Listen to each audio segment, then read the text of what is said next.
El siguiente programa es familiar, apto para todo público. No contiene escenas de sexo o violencia.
Hola, ¿qué tal? Un saludo muy especial para todos ustedes, amables televidentes. Les habla Alexander Taborda, presentador del programa Tiempo para la Salud. Bienvenidos a este espacio donde, como es ya de costumbre, compartimos información, temas de interés relacionados con el cuidado de nuestra salud. También le damos un saludo al médico Mario Gaviria, quien se encuentra hoy también en el Hotel Jardín. Desde ya va a responder las preguntas e inquietudes relacionadas con el tema del día de hoy, el cual es sangrado nasal. Sin más preámbulos, le damos un saludo y la bienvenida al médico Mario Gaviria. Mario, bienvenido.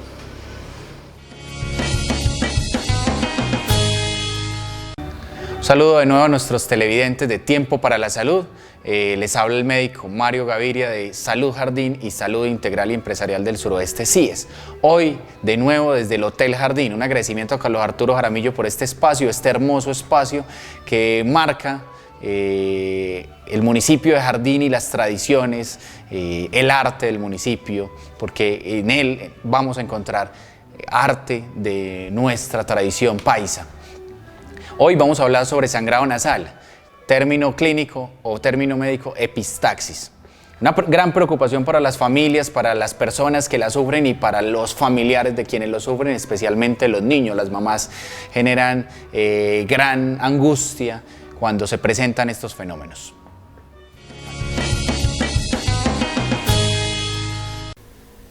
Bueno, entendiendo que muchos hemos tenido algún episodio de sangrado nasal y es algo relativamente común, vamos a preguntarles a los transeúntes, a los jardineños, ¿cómo creen que se debe cuidar este sangrado?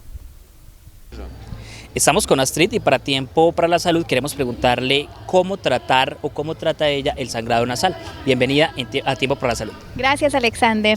Buenos días. El sangrado nasal, cuando yo era niña y se nos venía la sangre por la nariz, la mamá siempre nos decía que nos teníamos que acostar boca arriba, que nos teníamos que acostar con la cabeza para arriba, mirando para el cielo. Y esa es la única, el único tratamiento que conozco para evitarlo, es taparse la nariz, bueno, primero limpiarse, taparse la nariz y voltearse mirando hacia arriba. Es todo lo que conozco del tema. Astrid, muchas gracias, buen día. Bueno, estamos con Leonardo y para Tiempo para la Salud queremos que él nos responda cómo tratar el sangrado, cómo trata él el sangrado nasal. Leonardo. Bueno, es fácil, es poner la cabeza en reposo y hacia atrás y solo presionar cerrar las dos fosas nasales con los dedos. Muchas gracias, Leonardo. Bueno, estamos con Carla y para Tiempo para la Salud queremos preguntarle cómo trata ella el sangrado nasal. Pues habitualmente nos han dicho que tomar bebidas frías, levantar la cabeza y esperar a que se pase. Es todo. Muchas gracias, Carla.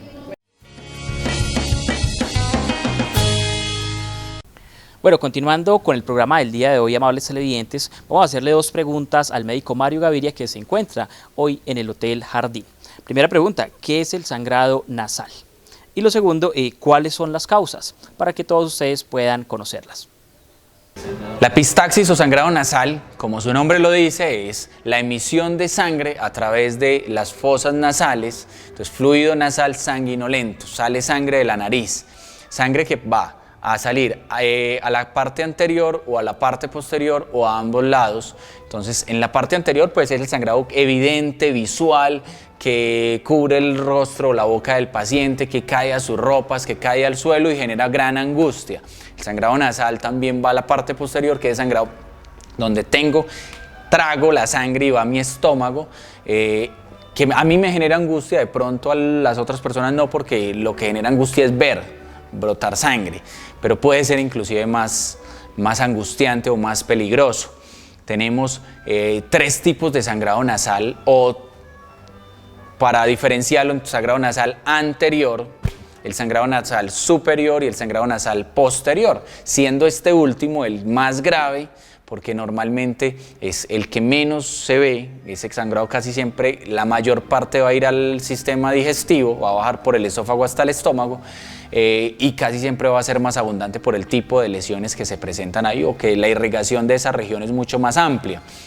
Estas definiciones o esta clasificación va a tener diferentes causas, pero lo vamos a tratar en general como sangrado nasal, determinando que el sangrado anterior es el más fácil de controlar y el menos agresivo. El sangrado superior es un poco más difícil de controlar, pero no es tan agresivo, mientras que el sangrado posterior, que es más difícil de controlar, es mucho más agresivo, mucho más grave. Las causas del sangrado nasal son variables. La principal causa es el traumatismo, que es: me estaba hurgando la nariz, me estaba vaciando la nariz, me estaba picando la nariz, sentía un cuerpo extraño en la nariz, o me metí, el niño que se mete el frijol a la nariz, que se mete la bolita a la nariz, el niño que se está metiendo el dedito a la nariz, el adulto que se está limpiando la nariz con el papel. Algunas veces cuando se usan copitos también generan trauma sobre la mucosa nasal o sobre ese revestimiento interno de la nariz y de las fosas nasales, y logramos romper un vasito.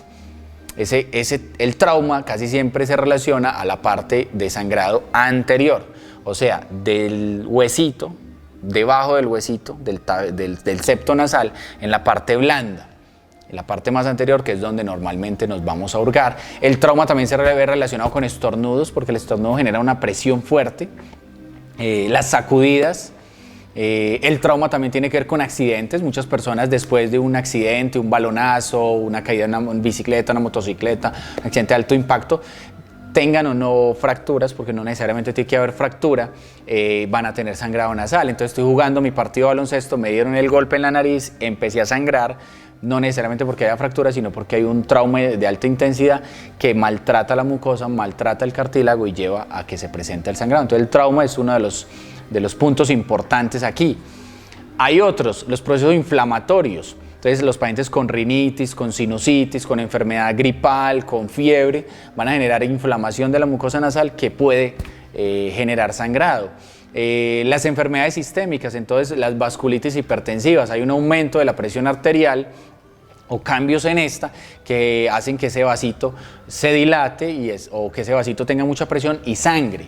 Las enfermedades de la coagulación, donde hay alteraciones de la coagulación, personas que por medicamentos, por una enfermedad, no tienen un buen sistema de coagulación. Coagular es formar el tapón cuando hay una herida o cuando hay un vasito abierto para que no siga sangrando. Entonces, estas personas sangran fácilmente de la nariz. De hecho, es uno de los signos iniciales.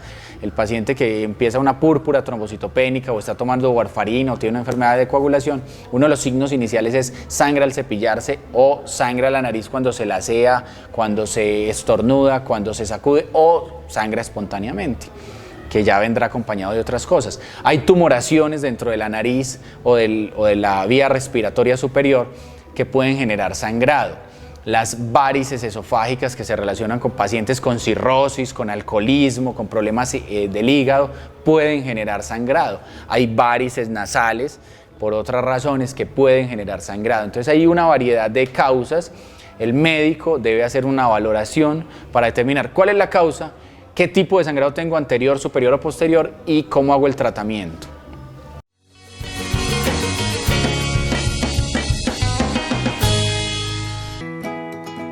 A mi hija Tania, desde pequeña, le gustan los animalitos y las flores. Le gusta salir, ella es muy sociable y alegre.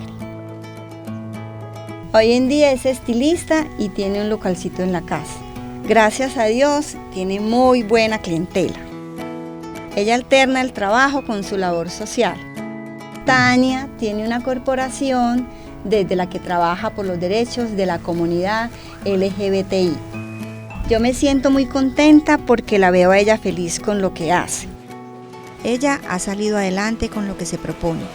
Tania es una mujer transgénero, pero el amor nos une más allá de su identidad de género. Somos diversos, somos uno. Somos familia.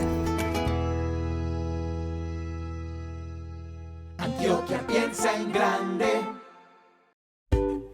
¿Sabías que existen diversas identidades de género y orientaciones sexuales? La orientación sexual hace referencia a la atracción emocional o sexual que una persona siente hacia otra.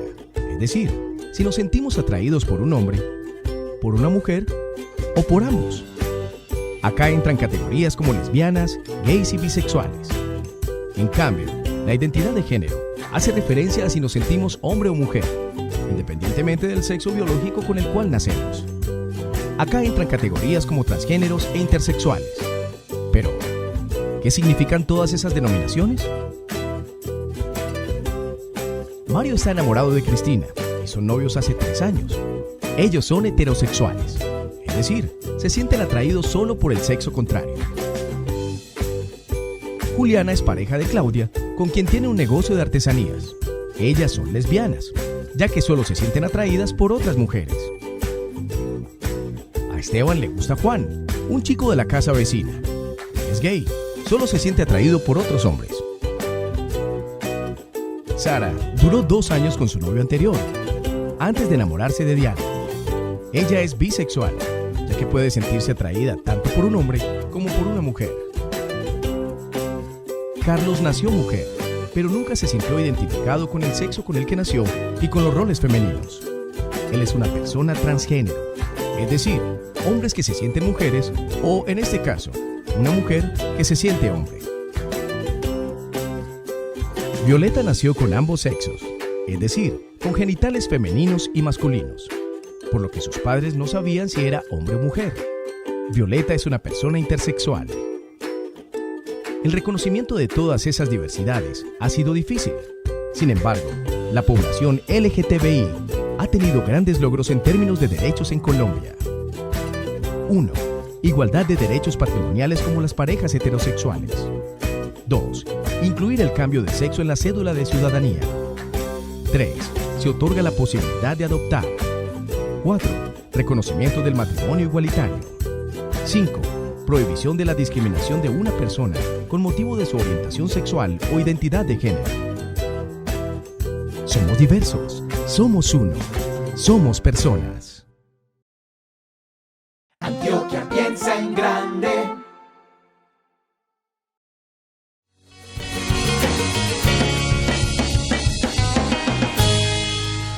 Bueno, amables televidentes de Tiempo para la Salud, ahora vamos a hablar de los cuidados que se deben tener cuando el sangrado nasal se presenta en pacientes de alto riesgo o de cuidado especial, como lo son niños menores de 5 años, mujeres embarazadas y adultos mayores.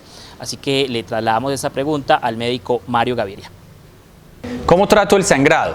Sea el primero o el segundo o un evento repetitivo. Entonces, lo primero es mantener la calma. El médico debe mantener la calma porque la mamá o el acompañante o el mismo paciente va a llegar angustiado, hay que tranquilizarlo, ¿sí?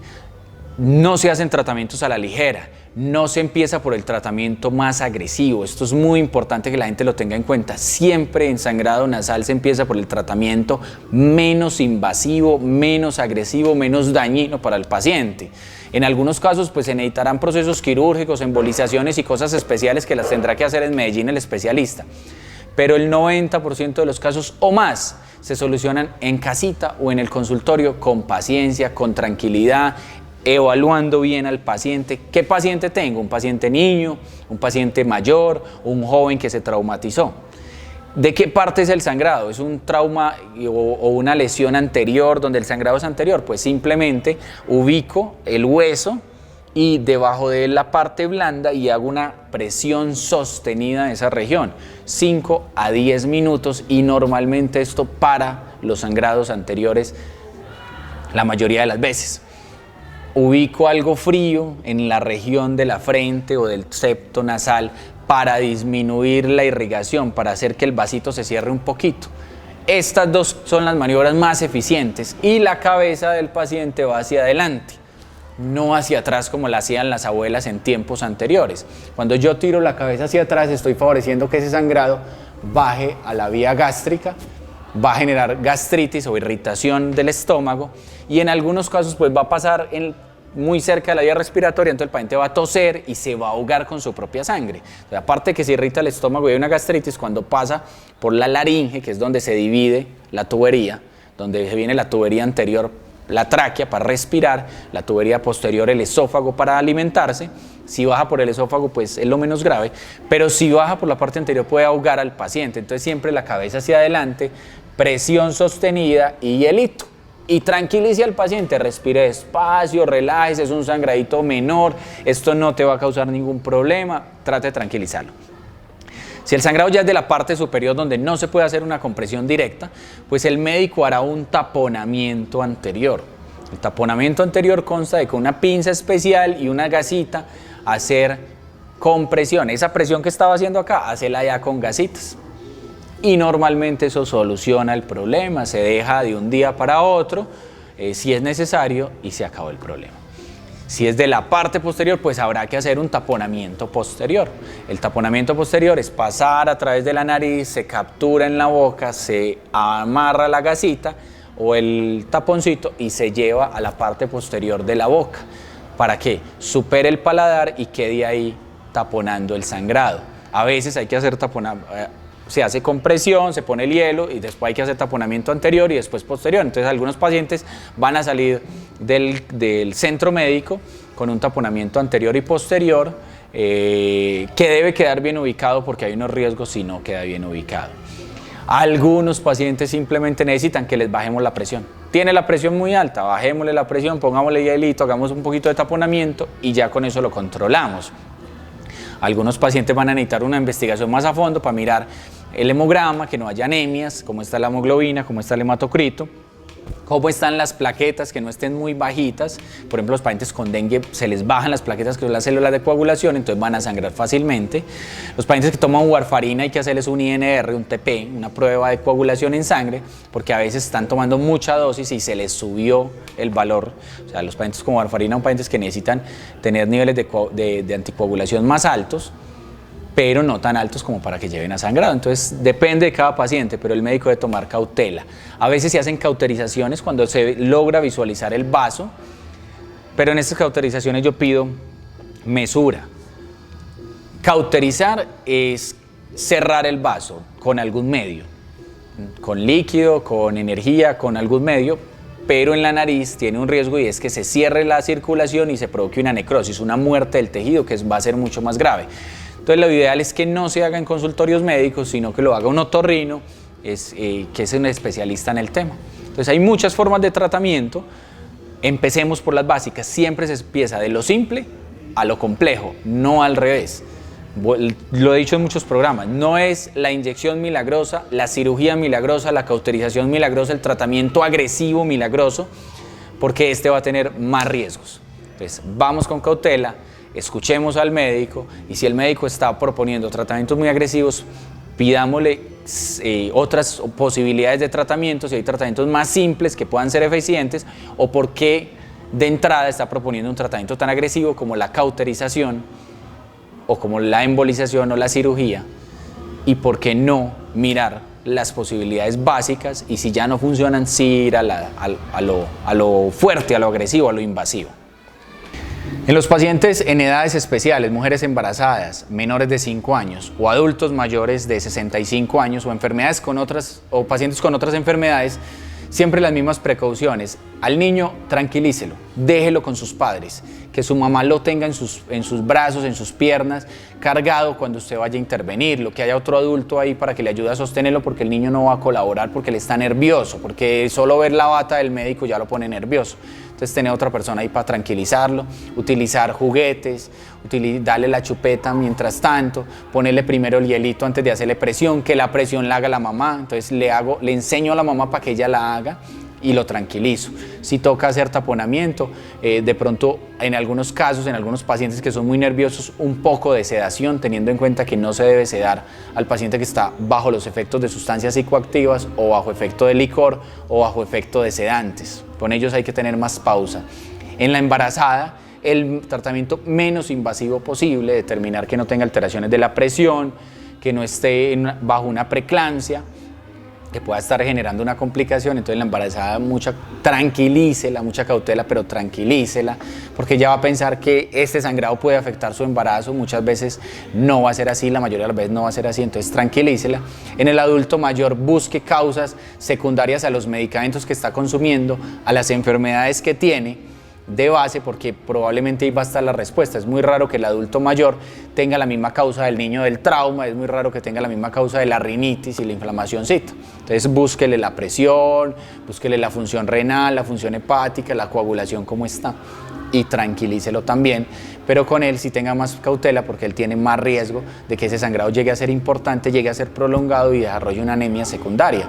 Es más común remitir al anciano por el sangrado nasal que al niño.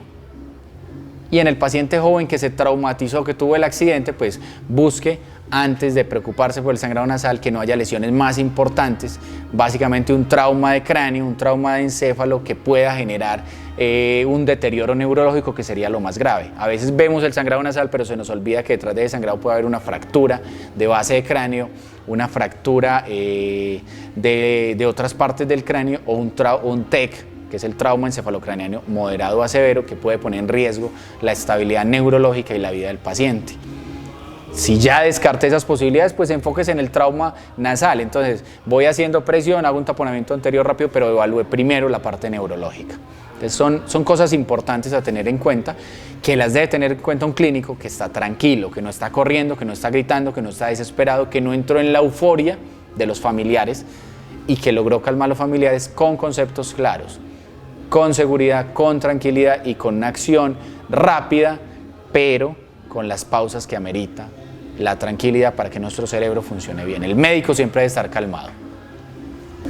Bueno, las recomendaciones finales sobre el tema son: 1, hay que enseñar a nuestros niños a tener una buena higiene nasal, especialmente si son atópicos o alérgicos. Entonces el niño que sufre la rinitis, que sufre la conjuntivitis, que sufre la sinusitis, debe ser más cauteloso. Entonces el padre enseñarle, la madre enseñarle a limpiarse su nariz, a tenerla libre de objetos, estar pendiente de los más chiquitines, que no se metan objetos a la nariz, la bolita de icopor, la bolita de cristal, el frijolito. Sí, los niños son inquietos y están curioseando el mundo y su cuerpo, entonces estar pendientes de eso. Si tengo un sangrado nasal en un niño, tranquilícenlo, eviten que le caiga sobre sus ropas para que él no genere más temor, hagamos presión, y si en 5 a 10 minutos no logro controlar, llamen al médico de confianza, llévenlo de su médico de confianza para que les ayude, siempre conservando la calma.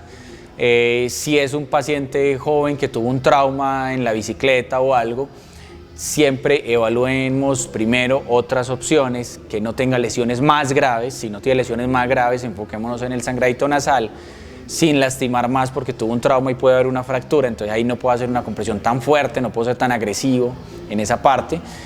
Puedo poner el hielo, puedo tranquilizarlo, puedo hacer el taponamiento con mucha cautela porque puede tener una fractura.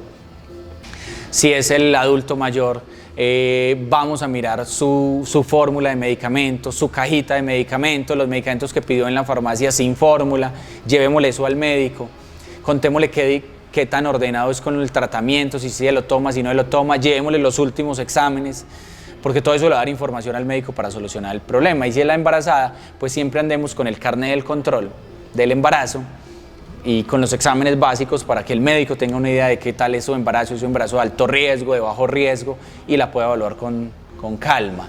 Y siempre, si somos acompañantes, tranquilidad, y tranquilicemos al paciente. Eso es un punto para una buena valoración. No es lo mismo uno tratar de hacer una visualización en una nariz de un paciente que te colabora, que está calmado, que sabe que tiene un sangrado, pero que sabe que está donde el profesional que le va a ayudar con eso, que un paciente que está angustiado, que se está moviendo, que está gritando, que está brincando, que no se deja tomar la presión porque está muy nervioso, entonces hay que tratar de calmarlo. Con esto cerramos nuestro programa. Un agradecimiento de nuevo al Hotel Jardín, a Carlos Arturo por este espacio. Un abrazo para todos nuestros televidentes. Los esperamos en Salud Jardín, en Salud Integral y Empresarial para el Suroeste y en nuestras redes sociales. Muchas gracias.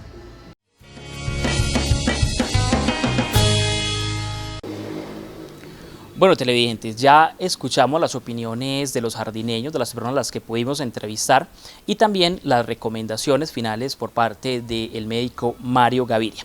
Agradeciéndoles su amable audiencia, los invitamos para que sigan sintonizando nuestro programa Tiempo para la Salud a través de las redes sociales. Pueden encontrarnos en Facebook, en YouTube y también sintonizar este programa todos los lunes en el horario que es habitual. Muchas gracias a ustedes y bueno, los invitamos para que nos sintonicen en una próxima ocasión. Recuerden que les habló Alexander Taborda y esto es Tiempo para la Salud.